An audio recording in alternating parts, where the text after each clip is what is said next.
In 1902, while on a military mission in Central Africa, a German army captain named von Beringe shot and killed two mysterious creatures.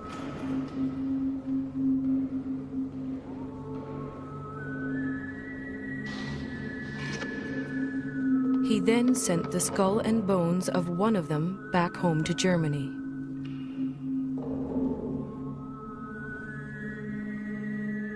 That creature has been luring people back to Central Africa ever since.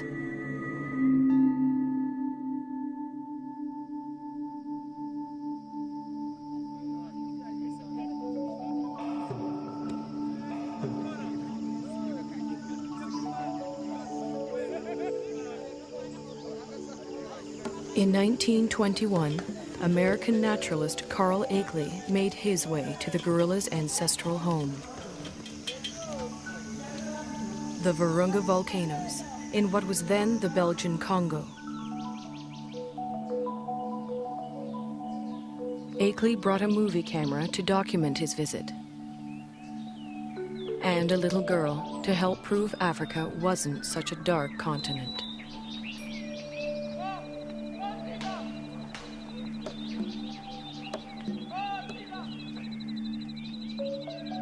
But there was much more to Akeley's expedition.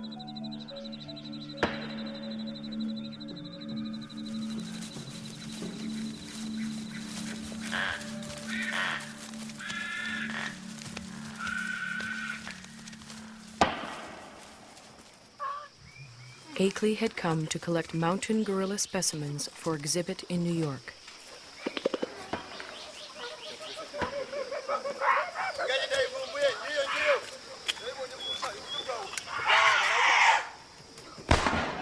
But each time the men stared into the eyes of a dead mountain gorilla, they saw a man-like creature staring back at them.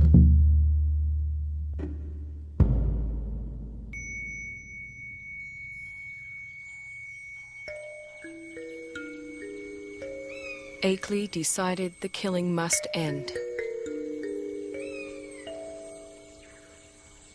He urged Belgium's King Albert to make a permanent sanctuary of the gorilla's home.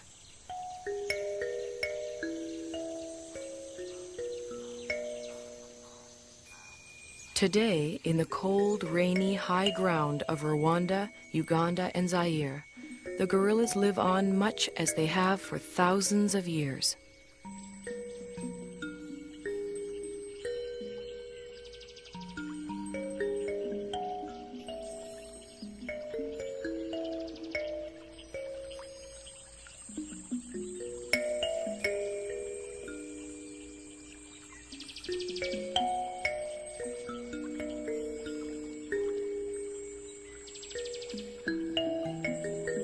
Only now their mountain home is tiny and isolated, pressed in on all sides by people and farmland.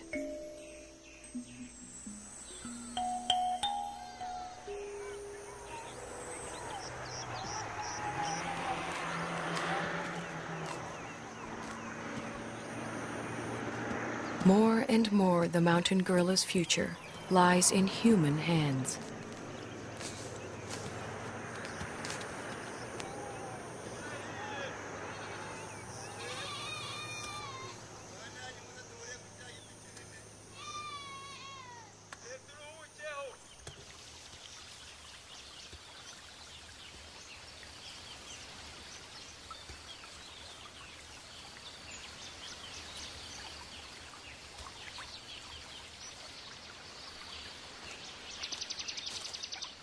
American field biologist George Schaller was the first person to study mountain gorilla behavior.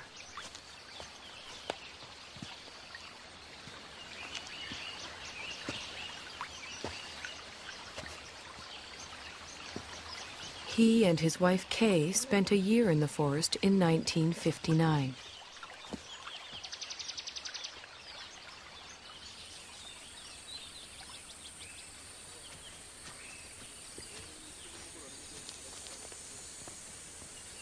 A number of other scientists have followed. Among them, current director of the Karasoke Research Center, Diane Doran. Hi. Hi. You made it. Good to see you. Hi. Hi, nice to see you. You made it just in time. The patrol's going out, and I was going out to see gorillas with Barabagwiza. Would you like to come along? Wonderful. Great. Okay. Tuginde. Kundagwiza.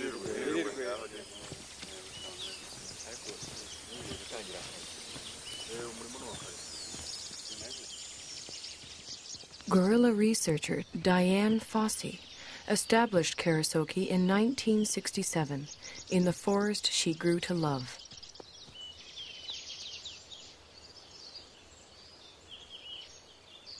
For Schaller, too, the forest became an enchanted place.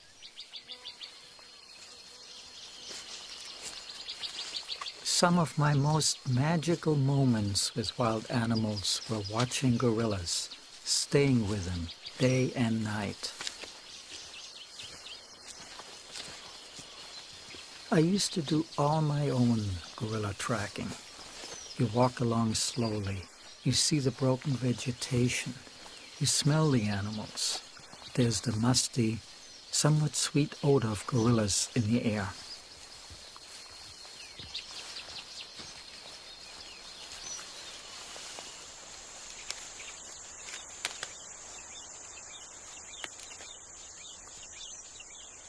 When you follow them hour after hour, you adapt to their rhythm of doing things.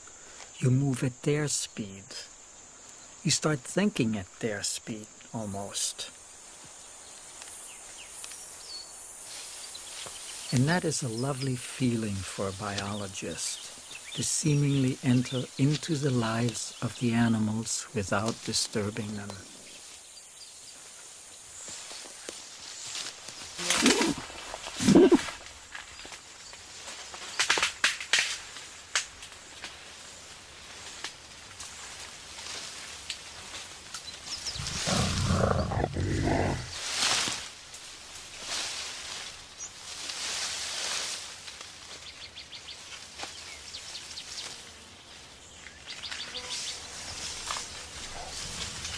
When approaching the animals, scientists try not to be too quiet.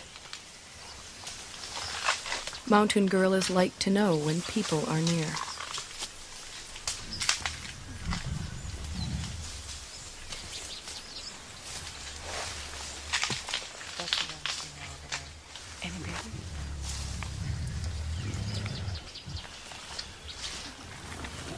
The mountain gorilla's day is spent feeding and resting.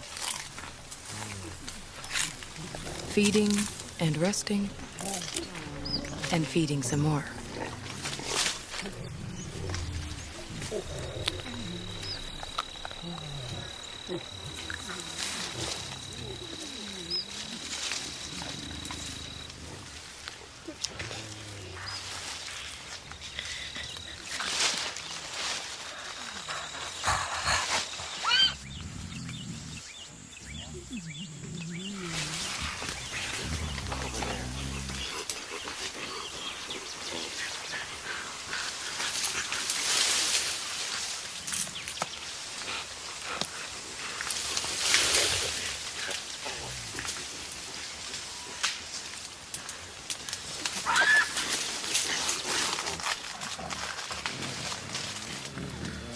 There are only a few hundred mountain gorillas left in the world.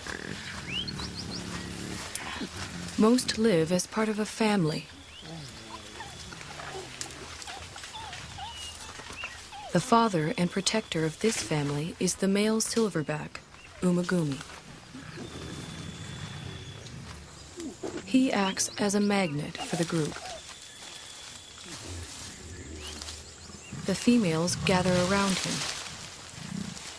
Their infants and offspring gather around them.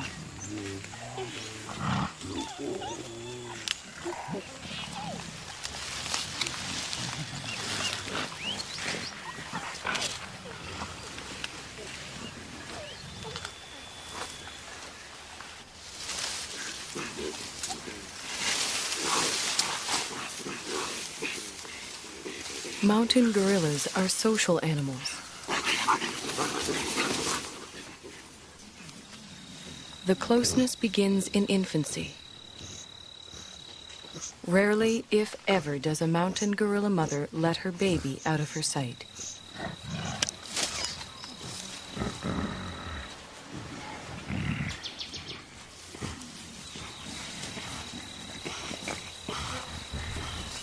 The baby, for his part, likes nothing better than to make contact with the other members of the group.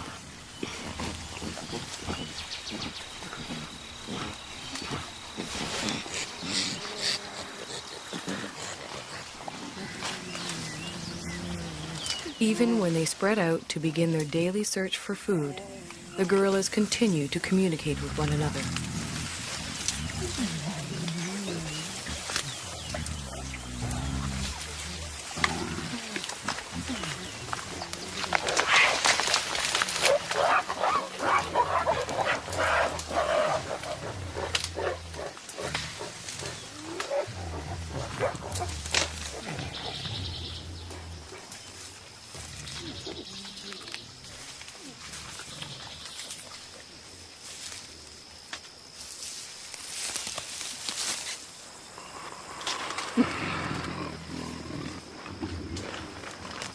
While the adults devote most of their waking hours to foraging for food, the youngsters devote most of theirs to play. Park guards have named this 3-year-old Nzeli.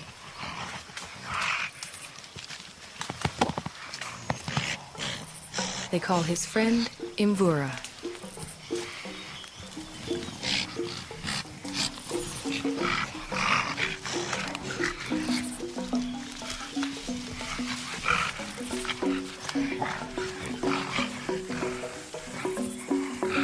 At 8 years, Karira is a bit of a bully. Washushwe is only 4.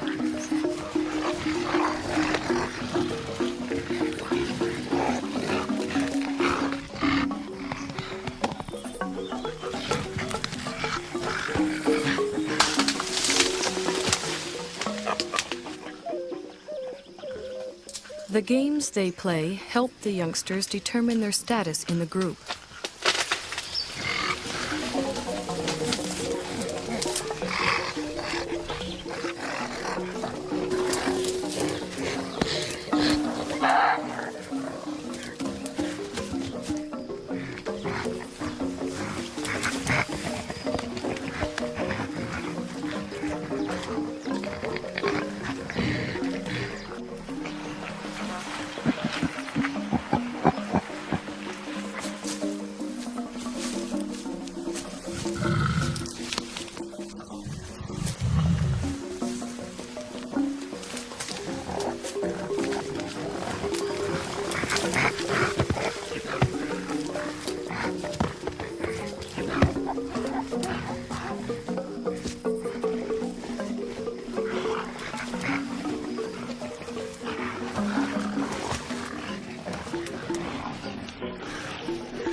Childhood can last anywhere from 8 to 12 years, but the gorillas' need to maintain their status never seems to end.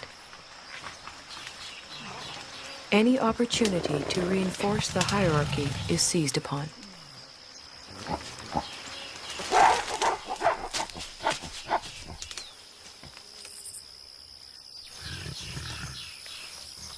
Then comes young adulthood.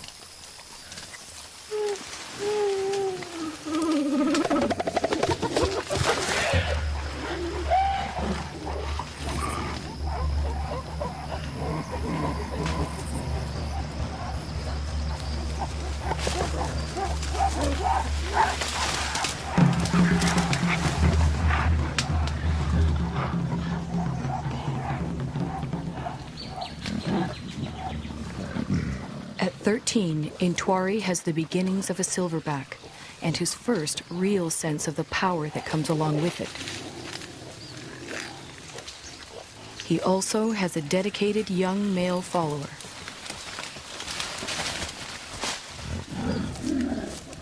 But what Intwari really wants is the attention and allegiance of the females in the group.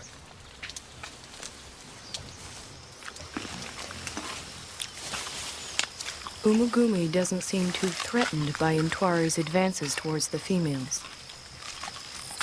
Well over 400 pounds, the dominant male silverback could easily discipline the younger one, or throw him out of the group altogether. For now, Umugumi seems content to focus on the local vegetation, of which he eats some 50 pounds a day.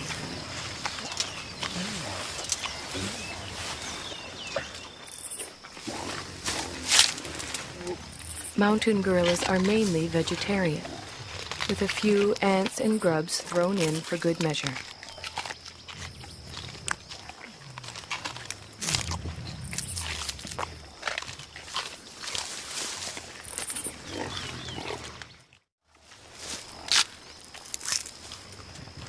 Their staple diet includes a bitter, stinging mixture of thistles, nettles, goosegrass, bamboo, and wild celery.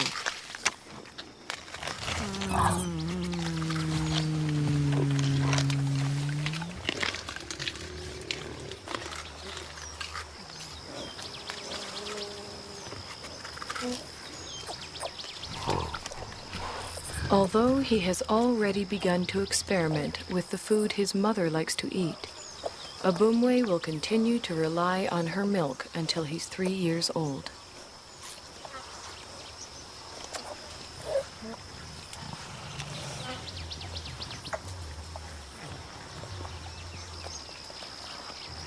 By the time he's 4, Abumwe will be strong enough to forage on his own.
Mountain gorillas are generally well adapted to the world in which they live. But however idyllic their home may appear, for the youngsters in the group, the mountains hold many perils. Many newborns simply don't survive.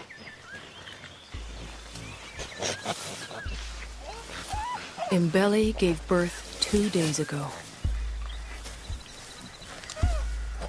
It will be several months before she can even let go of her baby, much less let him out of her sight.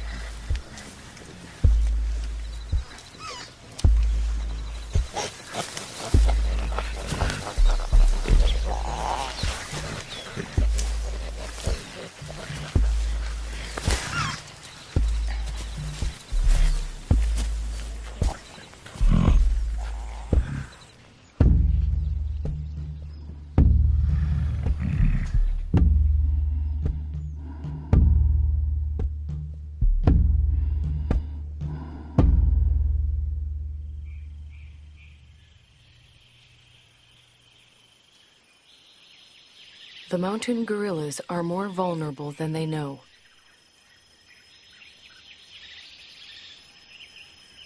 Their ancestral home is much smaller than it once was.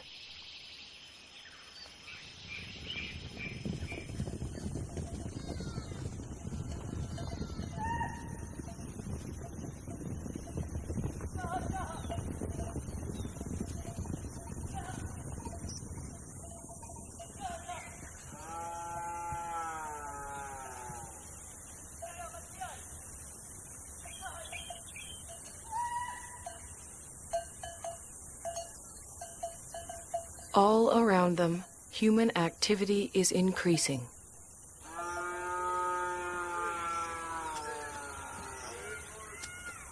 Yet the mountain gorillas continue to live and move in ways familiar to them for generations.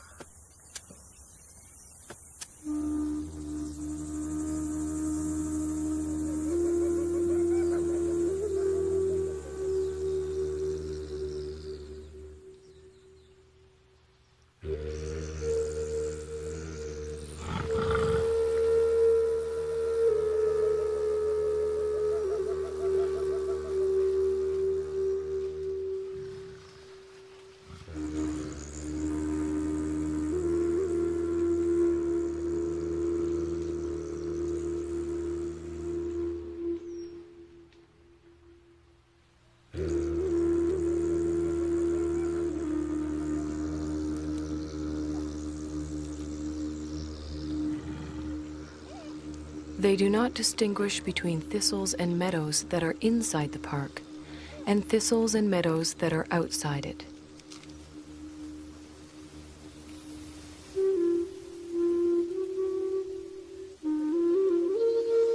They simply go where their never-ending search for food takes them. Only now they find others there.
Both the mountain gorillas and their forest sanctuary now receive official protection.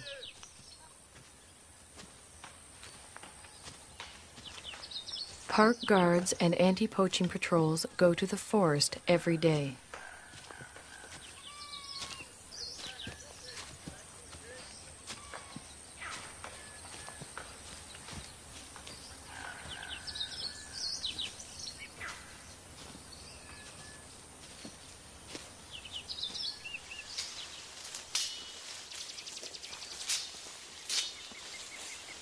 protect the gorillas and all the other wildlife, the patrols search for and destroy snares that local hunters have set for game.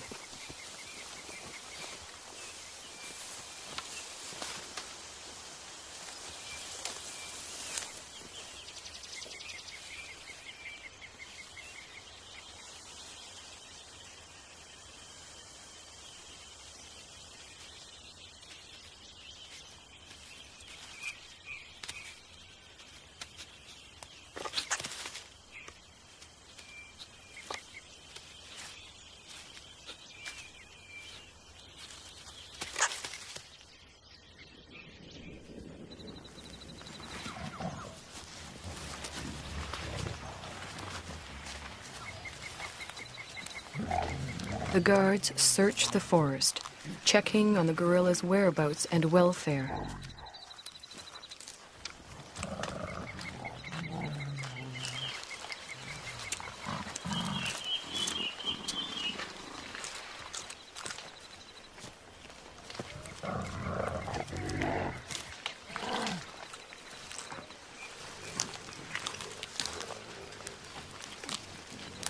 The same guards who name the mountain gorillas at birth follow their progress for years, watching as the gorillas grow to maturity.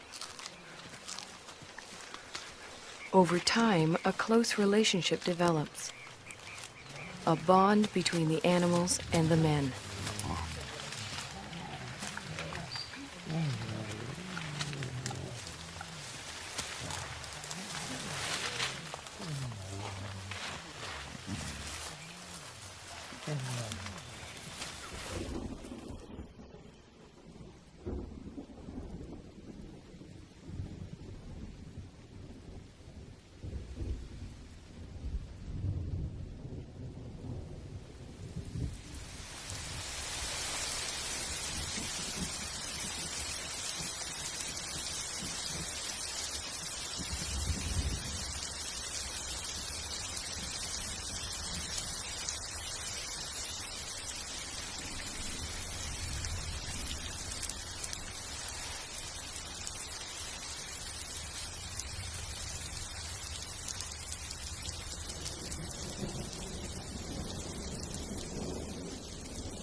Almost every day it rains.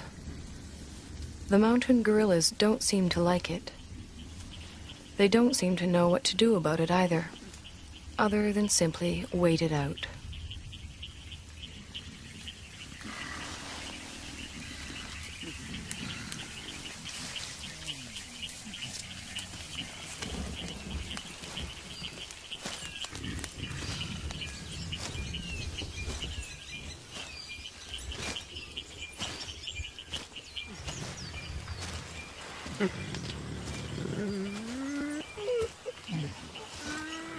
At least the rain provides them with a rich supply of food.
After feeding, the family gathers around the silverback, Umagumi.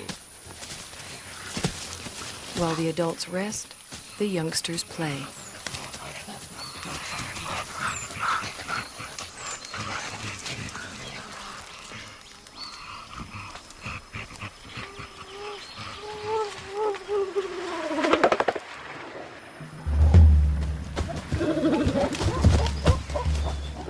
For the group's leading young adult male, it's become much more than play.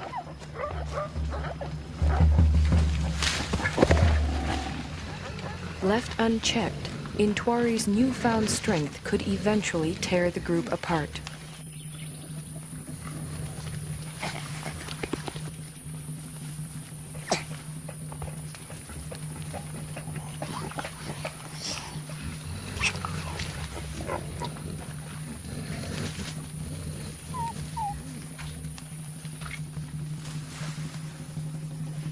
The threat Intwari represents puts females such as Poppy on edge.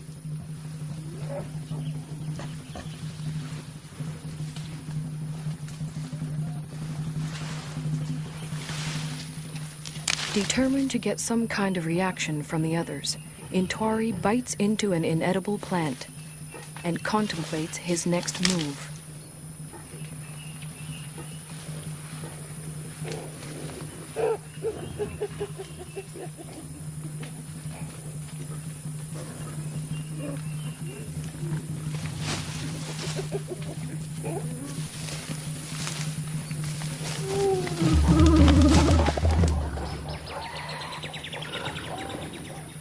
This time, even Umagumi seems uneasy.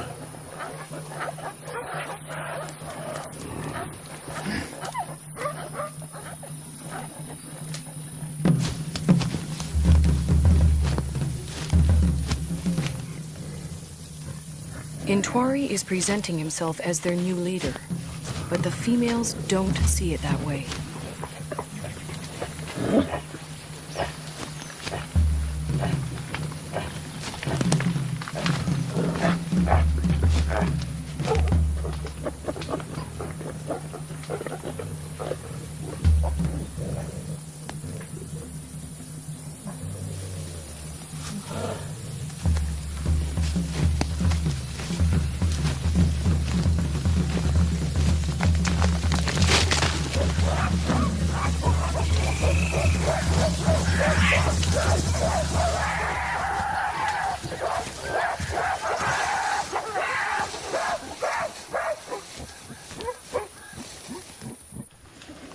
Having forced Intwari out, the group moves on.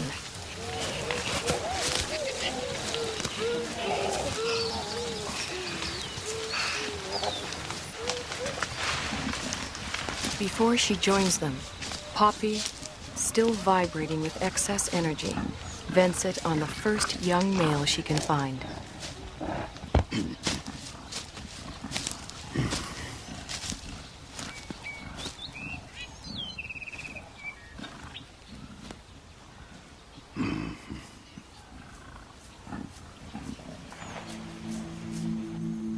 To be pushed out for good seems harsh, but what Intwari really needs now is time and space to mature, to the point where he too can have a family of his own.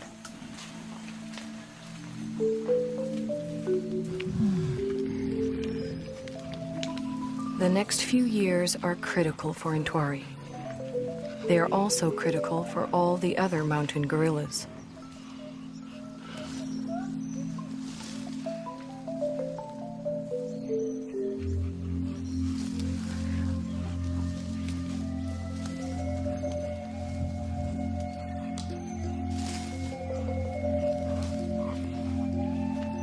Whether the outside world will allow Ntwari and the others the time and space they need is an open question.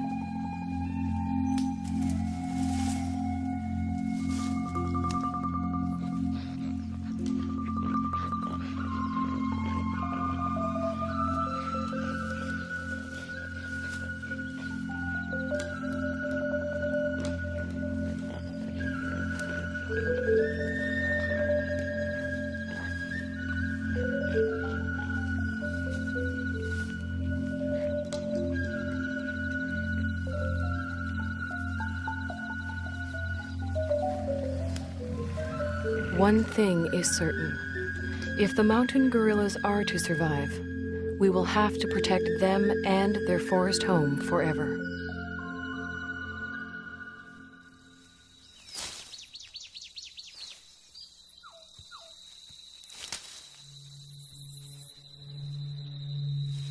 If we ever turn our backs, they'll be gone.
Природа не делает селфи.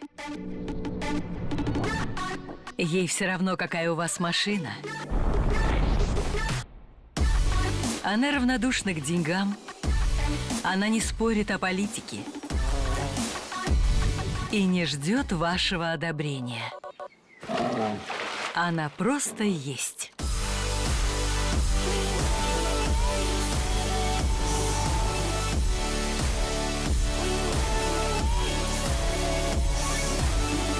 Неизведанные уголки планеты.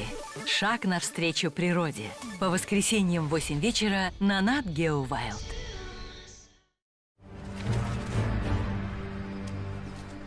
Savage.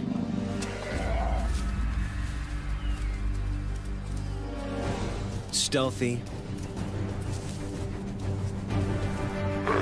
Deadly. Leopards are Africa's most elusive big cat. But one man and one extraordinary leopard have formed a lifelong bond and opened a window into the world of these mysterious predators.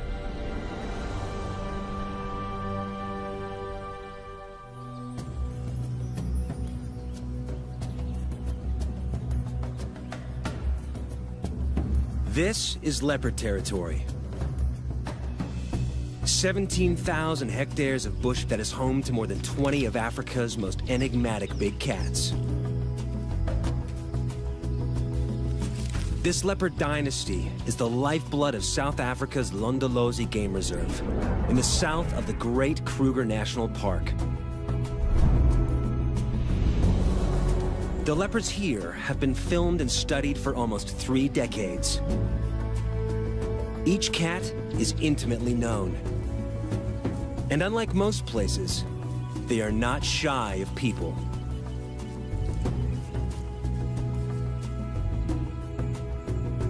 But there is one leopard that has taken her relationship with humans to a new level. And one man that has dedicated almost 2 decades of his life to filming her.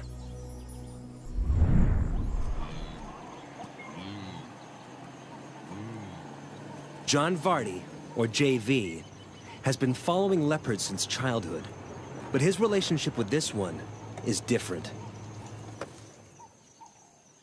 He calls her Manana, Shangaan for mother, and he shares a trust with her that is uncanny for her species.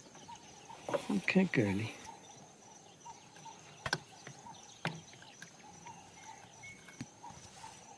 Most leopards are aggressive and unpredictable, and will attack without warning.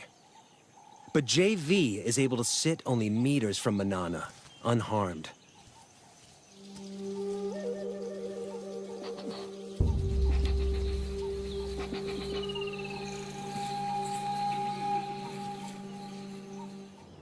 Their extraordinary bond was made possible by an encounter more than a decade before Manana was born.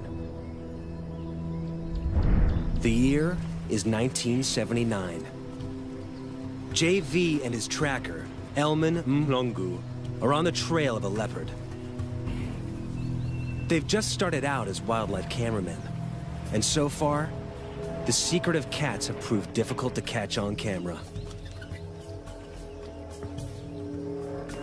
But today, they hit gold. A mother leopard and her cubs.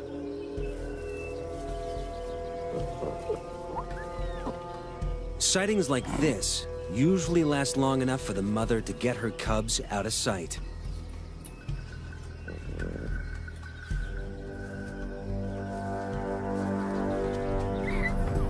But not this time. This leopard allows them to watch her without concern. They name her the Mother. And JV vows to document her life on camera. Over the next 12 years, she allows them to film every aspect of her life. The mother leopard was the first leopard that showed me that it was possible to have a relationship, a close relationship with the leopard. She unlocked the secret world of the leopard to me.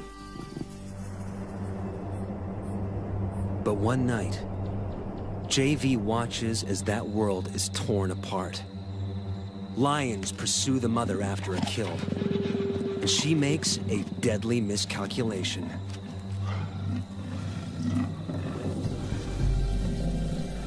She hauls her carcass up a tree, but it's too low.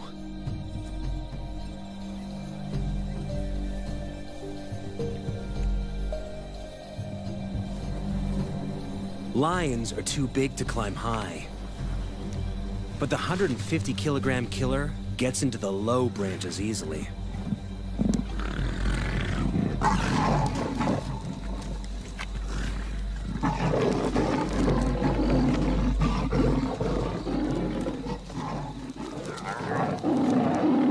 Cornered, the mother has no option but to meet her fate on the ground.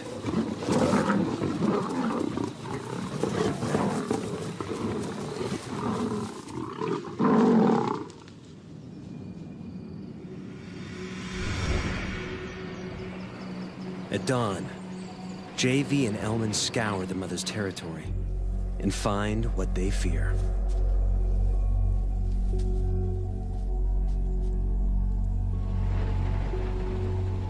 Their leopard, brutally injured, dying.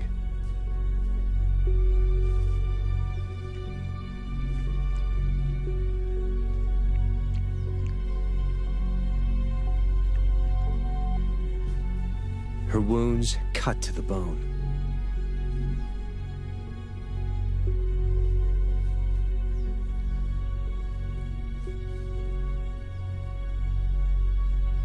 They watch as life slips from her torn body, and their window into the world of leopards closes.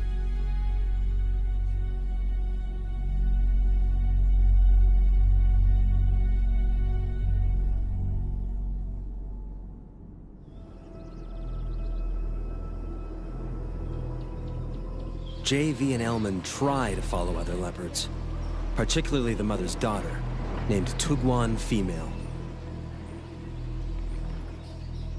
But Tugwan's nature is a far cry from her mother's. She's temperamental and aggressive, and they track her with extreme caution. So when they see her leave to hunt, they recognize a rare opportunity to get down to her den and see if she has cubs.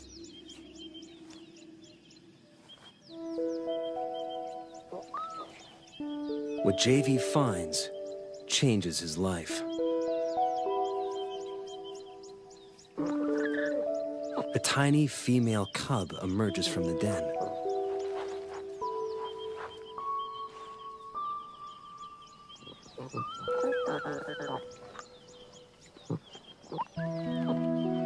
It's Manana, 10 days old.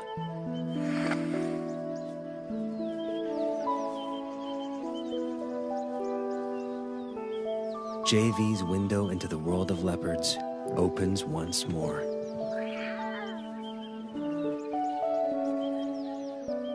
As a single parent, Tugwan must hunt, or she and the cubs will starve. So, in their first weeks of life, Manana and her brother are often left unguarded at the den.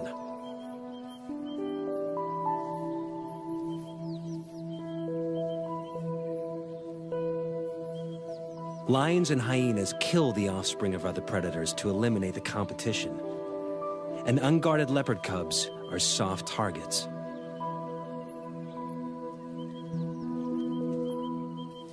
But the dense bush and cavernous rocks of the Tugwan riverbed protect this den like a fortress, allowing Manana and her brother to hone their skills in relative safety.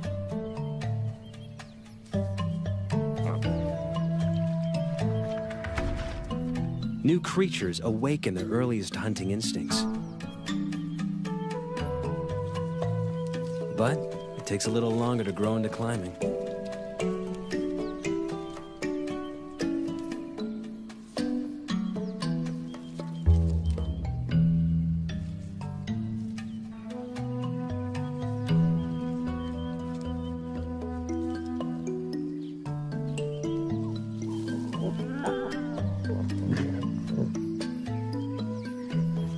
But practice makes perfect. And soon the trees become their preferred playground.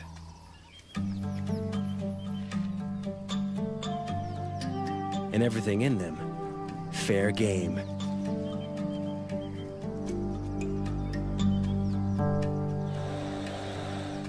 Manana soon learns that tackling prey that bites and hisses is harder than it looks.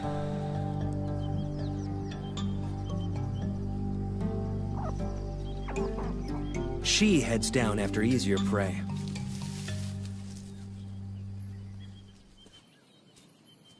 As the cubs grow, so too will the size of their prey, until at 1 year, they will be ready to catch full-grown antelope alone.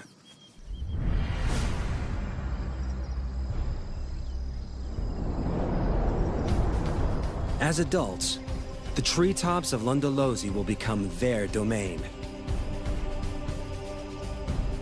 The dense woodlands are perfect leopard habitat, abounding with a diversity of prey.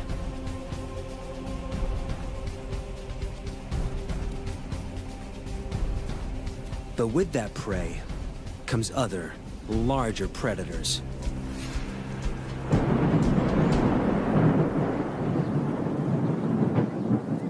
Manana learns early in her solitary adult life that catching prey is only the first hurdle. Keeping it is always a far tougher task.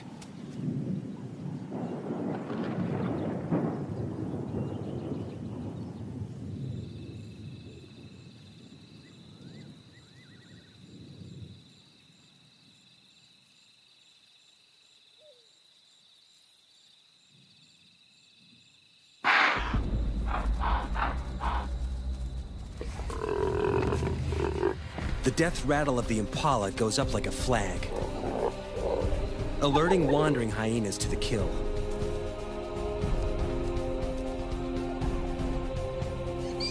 They'll stop at nothing for a free meal. And with a bite that can crack bone, they make deadly enemies. Manana is in mortal danger.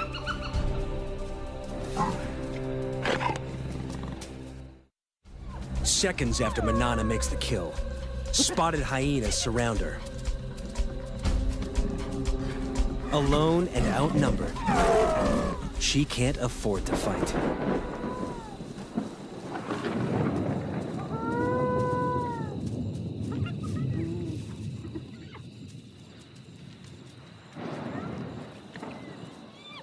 The hyenas, on the other hand, can't help fighting.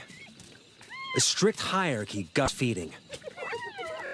With so many mouths, underlings must be kept out by force.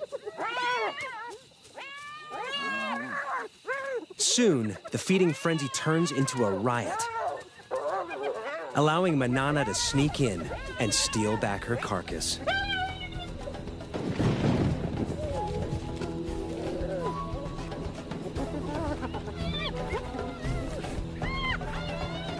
This time, she hauls it out of reach before the hyenas know what's happened.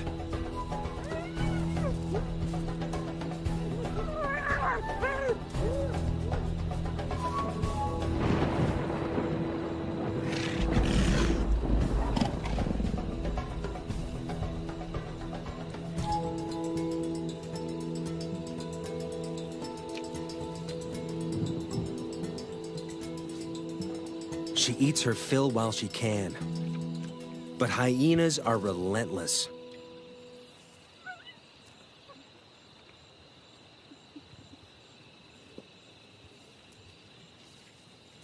A scout remains to stake out the tree and wait for Manana to make a mistake.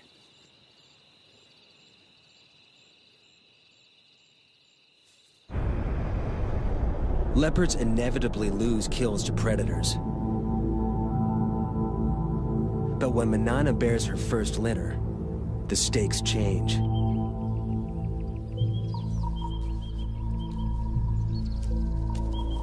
Predators are a constant, mortal threat to leopard cubs.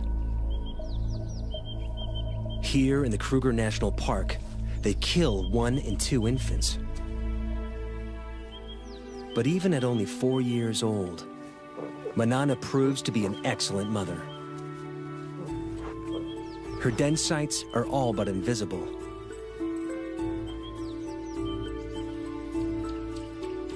She moves the cubs every few days to keep the predators guessing.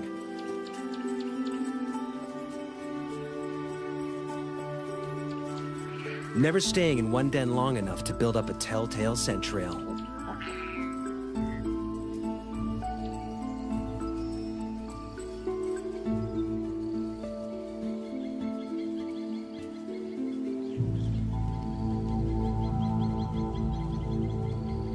But there's one enemy that Manana cannot outwit. And JV knows it all too well.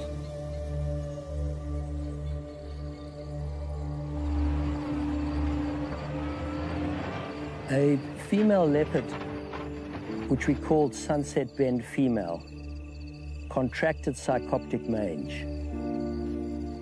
And I believed at that time that it was a natural process and that I should not interfere.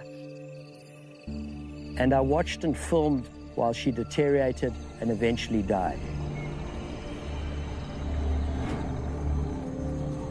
And filming her body, I realized I had it within my power to save her life, and I'd let her go. When Manana and her cubs contract the same mange, he is forced to make a controversial decision. Sarcoptic mange is caused by a mite that eats away the skin. In the wild, it's a death sentence. But this time, JV won't stand by and watch Manana die. To treat the mange, JV will dart a drug called ivermectin directly into Manana and her cubs.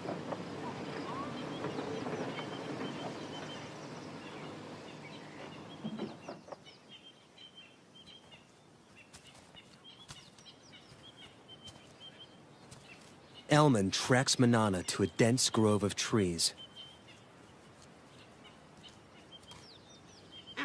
One cub is on the ground below.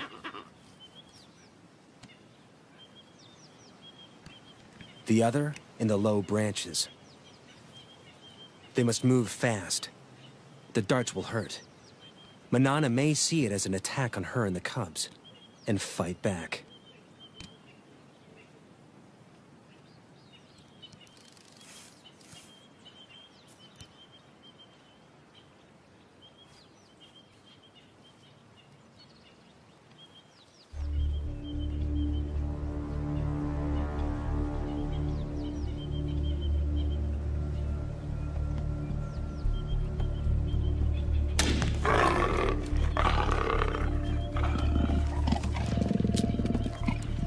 It's one of the few times when the dart hit Manana that I saw her really angry.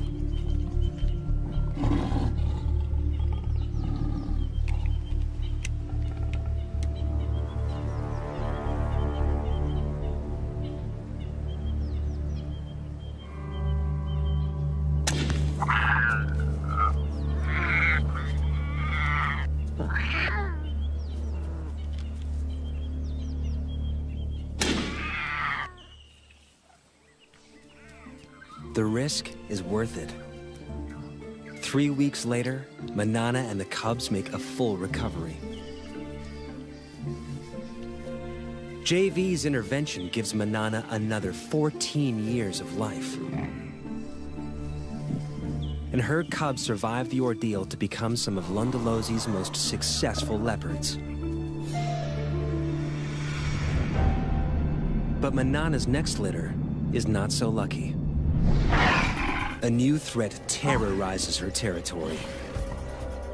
Male leopards. Territorial males kill cubs that aren't theirs so that females can bear their cubs instead. When two competing males invade Lundalosi from either side, it turns into a killing spree as they repeatedly destroy each other's offspring.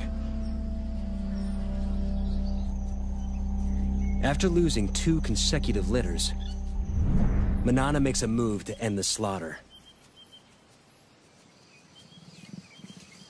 She seeks out one of the males and entices him to mate.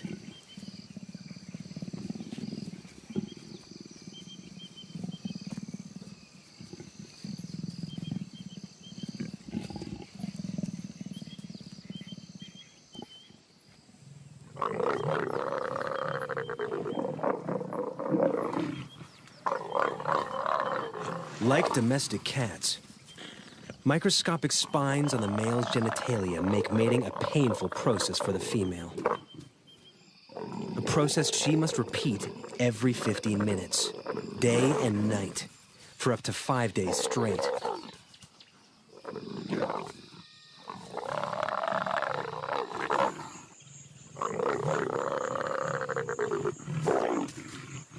The repeated couplings force Manana's body to ovulate and help to ensure conception.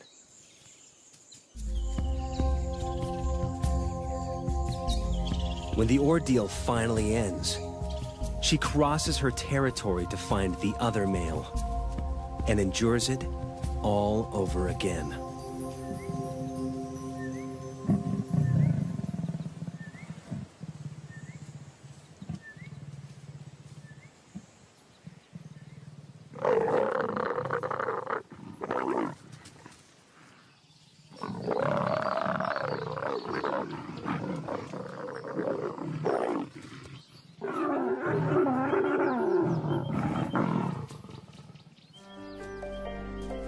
By mating with both males, Manana deceives them into thinking the resulting cubs will be theirs. It's an extraordinary strategy that only a few leopards have ever been seen to employ. It pays off. 3 months later, she has a single tiny cub.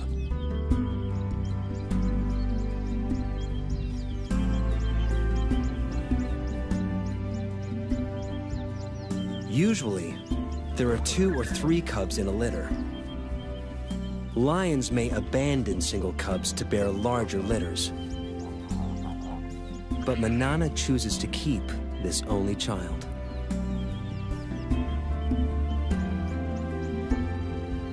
The rocky den hides many inaccessible crevices, and its perimeter is guarded by dense thorn trees. A lion or hyena will have to work hard to reach the cub. Manana leaves it safely concealed in the rocks and heads off to hunt.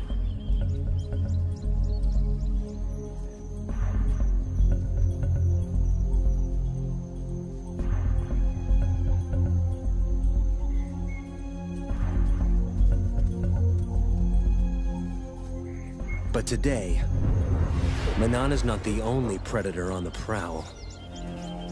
There is one killer that can breach the den's defenses. And it's moving in, whilst Manana's attentions are elsewhere.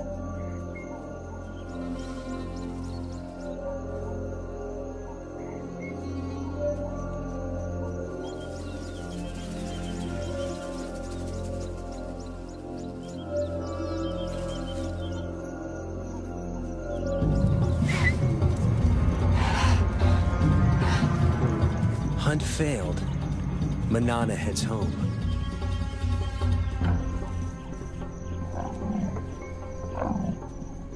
She gives a soft contact call for her cub, but there is no answer. Something is wrong.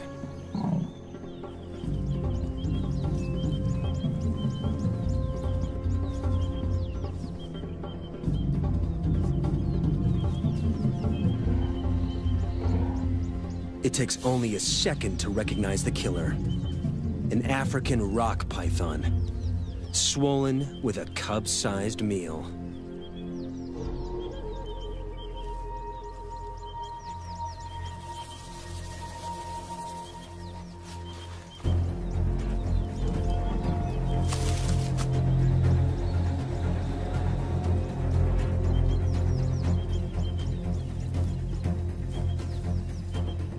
Manana risks her own life as she attacks her cub's killer.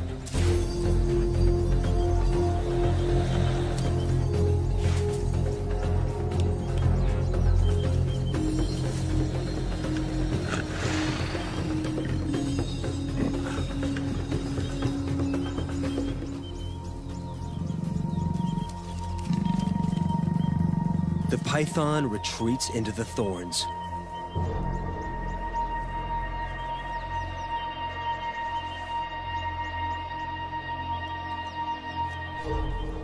But Manana will not give up.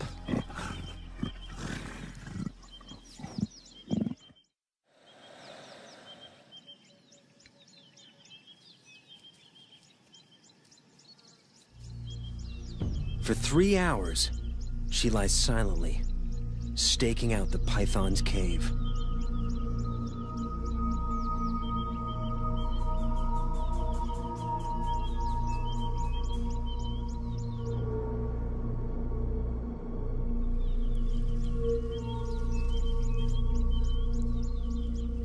At last, her patience pays off. The injured python finally makes a move. Manana is ready for the next round.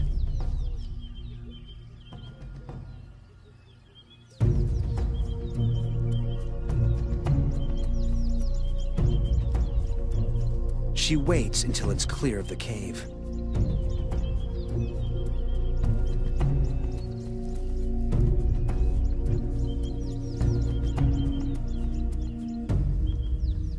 But there's no battle.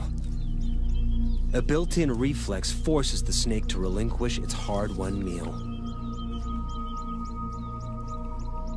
Under stress, pythons regurgitate their prey. To shed the extra weight, for a speedy escape.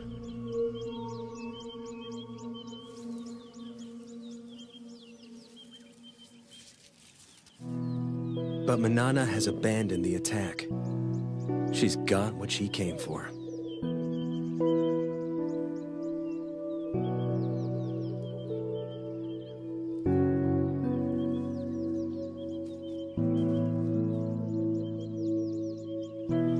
After the python disgorged her cub, I thought Manana would go after that python and kill it. But there was no act of revenge.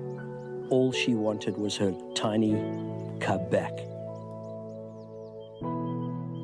We tend to think of leopards as instinctive and animals without emotion. That is completely untrue.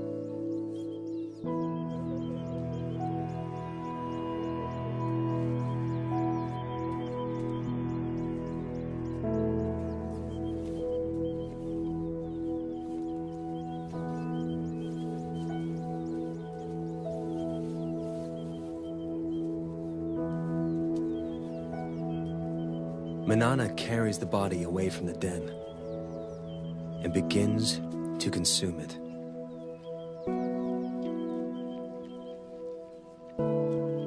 Manana knows that her cub is gone. By eating that cub, I believe that she was going through a ritual, she was going through a ceremony, disposing of the cub. It was one of the most emotional times I ever spent with her. And then, incredibly, for 4 days, she called for a cub that she knew was already dead.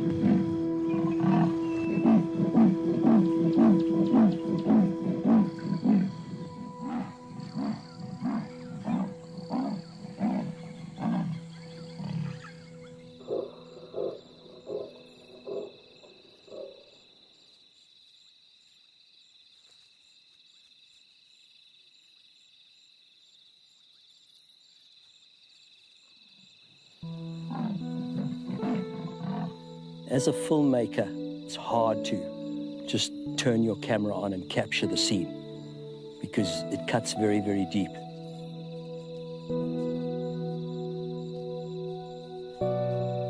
Manana's grief is tangible, but losing cubs is a reality all leopard mothers must face. Of Manana's 8 litters, only 4 cubs survived to adulthood. She can't afford to grieve for long. She must ensure her own survival. And to do so, she must hunt.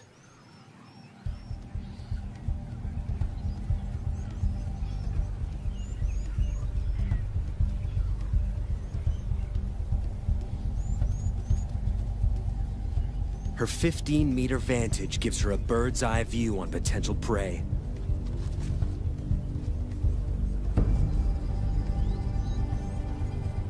An impala breaks from the herd. Manana has her target.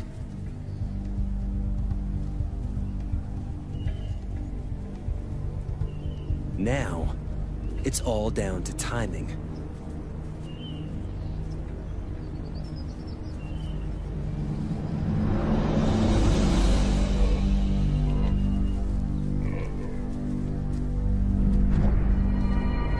She makes it look easy, but this aerial assault is rarely witnessed. It takes a perfect set of circumstances, the right prey in the right place, perfect timing, perfect precision. But it means nothing until her belly is full.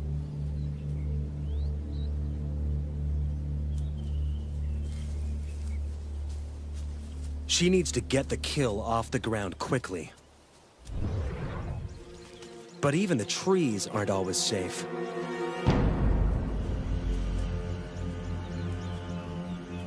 Lions are the leopard's #1 enemy in Africa. They're 3 times her size, and unlike hyenas, lions can climb.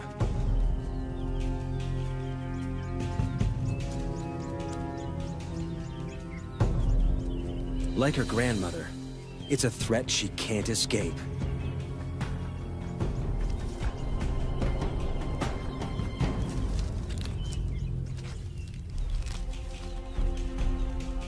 Manana retreats to the highest, thinnest branches, and watches as she loses yet another kill. To defend it would be suicide.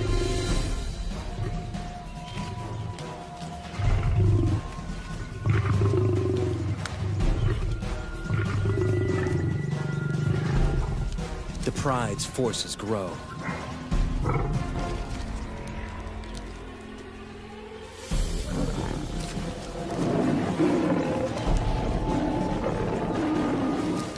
But numbers are not always a strength. In a hungry pride, every scrap of meat must be fought for.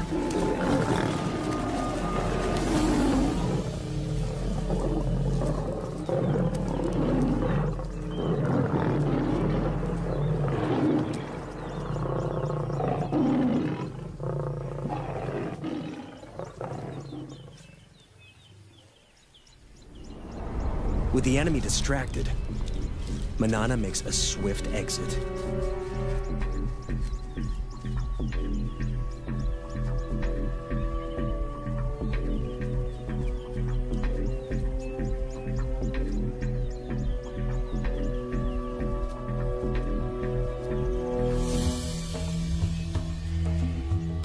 Barely is one opportunity lost, then another presents itself. A cheetah is on the hunt. They may look similar, but the cheetah is a very different animal to Manana. They're matched in weight, but the cheetah's long, streamlined body is built for speeds of over 100 kilometers an hour.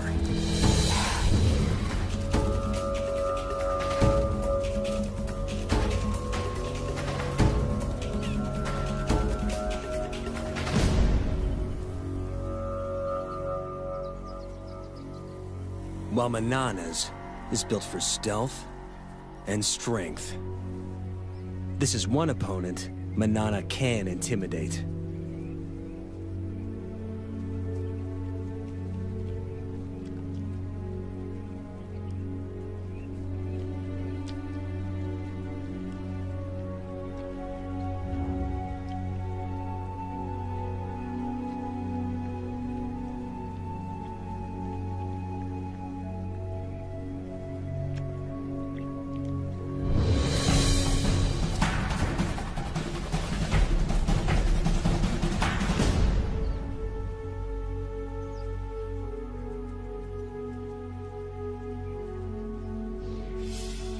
Leopards only pick fights they can win.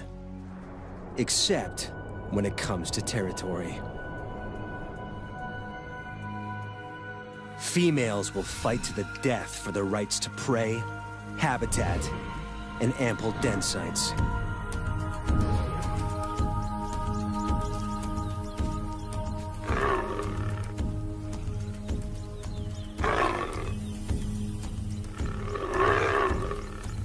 In her prime, Manana is a formidable opponent.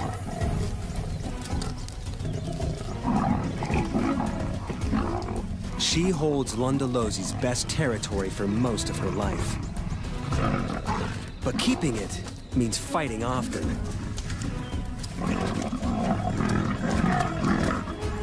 And risking severe injury.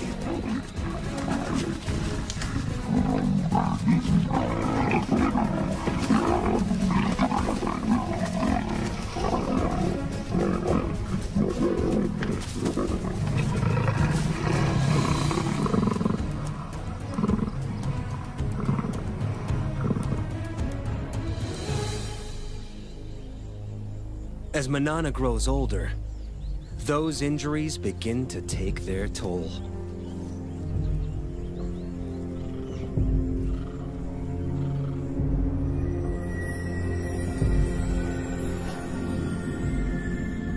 She's now an old leopard of 16. She's lived more than 4 years longer than most wild leopards, and her body is shutting down. She could no longer afford to fight for territory.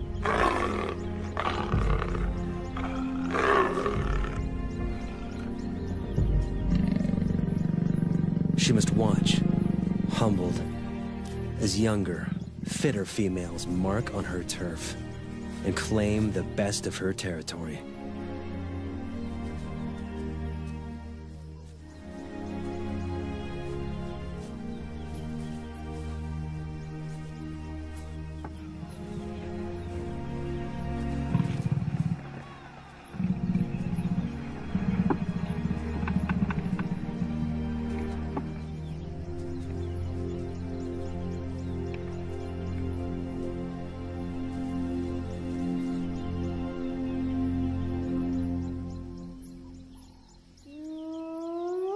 A familiar whoop gets her attention.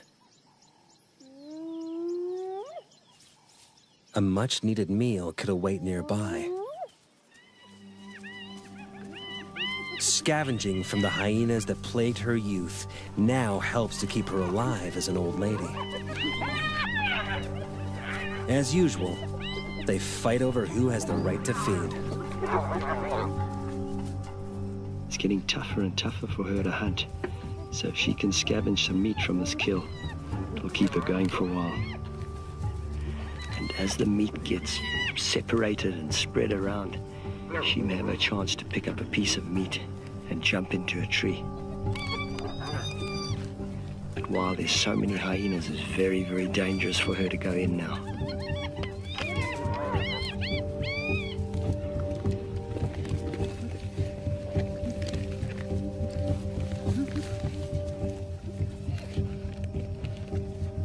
She walks a dangerous tightrope.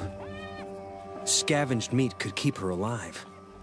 But if she's discovered, the hyenas may attack.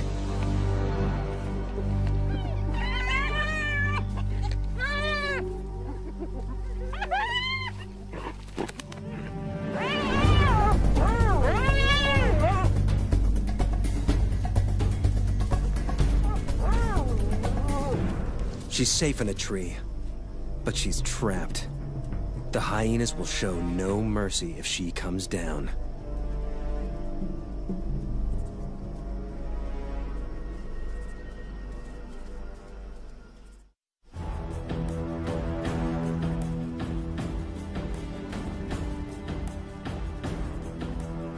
Manana waits for hours in the blazing sun.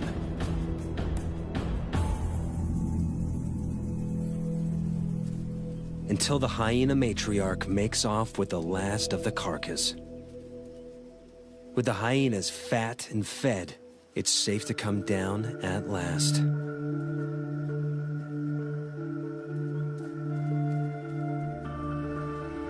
The ordeal has cost her precious energy. Energy she will struggle to replace.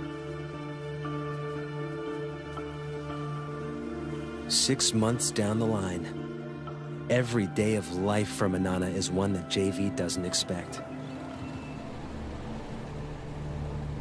He heads out regularly to check up on her.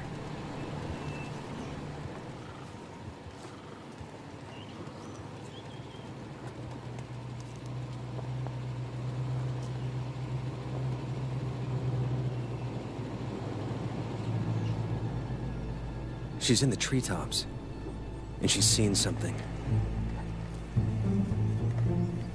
She'll eat anything she can catch now, no matter how small.